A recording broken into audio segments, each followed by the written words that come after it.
Real estate డమాల్, real estate పడిపోయిందనేసి రకరకాలుగా చెప్తున్నారు. అది మాటలతోని పడగొడుతున్నారు.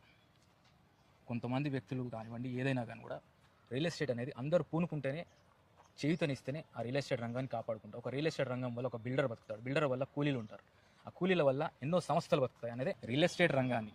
మెయిన్గా రియల్ ఎస్టేట్ రంగాన్ని ఏంటంటే ల్యాండ్ అండ్ గోల్డ్ ఇవి ఎప్పటికీ పెరుగుతాయి, తరగయి. ఎందుకంటే మీరు అమ్మాయిలు గోల్డ్ అంటే ఇష్టం కాబట్టి నేను గోల్డ్ విషయం మాట్లాడుతున్నాను. ప్రాపర్టీ విషయానికి వచ్చేసరికి ఏంటంటే మనకి ఇమీడియట్గా డబ్బు కావాలంటే కొద్దిగా ఇబ్బంది అవుతుంది. గోల్డ్లో, ల్యాండ్లో ఎవరైనా ఇన్వెస్ట్మెంట్ చేయండి. నేను ఎందుకంటే లోకల్ ప్రొడక్ట్ డెవలప్మెంట్ ఆర్గనైజేషన్ నుంచి మాట్లాడుతున్నటువంటి విషయాన్ని ప్రతి సందర్భాలలో నేను ఈ విషయాన్ని చెప్తుంటాను అనమాట.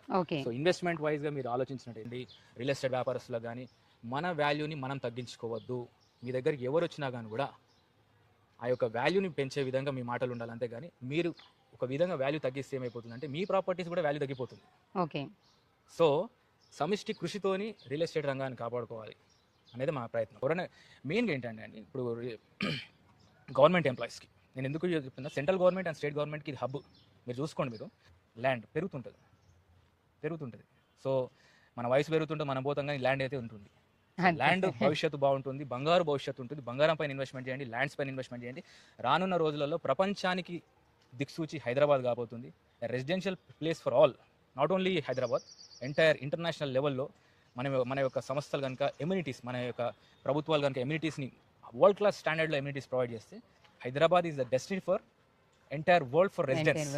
ఎందుకంటే మీరు చూడండి, మనకి ఎక్కువ గవర్నమెంట్ ఎంప్లాయీస్కి, మెయిన్గా గవర్నమెంట్ ఎంప్లాయీస్కి ఇక్కడ, ఎందుకంటే అచ్చంపేట నుంచి మొదలుకుంటే తుక్కుగూడ వరకు ఉన్నటువంటి గవర్నమెంట్ ఎంప్లాయీస్కి, ఎందుకంటే వాళ్ళు ఎక్కడెక్కడో పోయి కొంటున్నారు, పాపం కోట్లు పెట్టి కొంటున్నారు. అది రిటర్న్స్ వస్తే రావని తెలియదు, ఎలా ఉంటుందని తెలియదు. నేను ఎందుకంటే ఈ విషయాన్ని ఎందుకు ఇంత గట్టిగా చెప్తున్నా అంటే, చాలా మటుకు తెలిసిన వాళ్ళు కొన్న తర్వాత అదేంటంటే చేతులు వాళ్ళకి ఆకులు పట్టుకున్నట్టున్నది.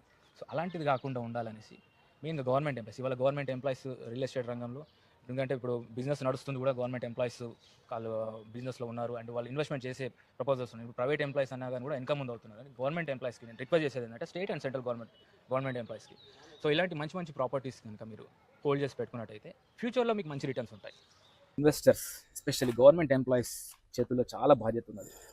వాళ్ళు ఇన్వెస్ట్మెంట్ చేసేది ఎక్కడ చేసినా కానీ కూడా, ఎందుకంటే ఇవాళ రియల్ ఎస్టేట్ రంగంలో మనకి అందుబాటు ధరల్లో ఉన్నటువంటి ఏరియాస్లో ఇన్వెస్ట్మెంట్ చేసి డెవలప్మెంట్ నోచుకోవాలనుకుంటే వాళ్ళ యొక్క పాత్ర చాలా ఇంపార్టెంట్.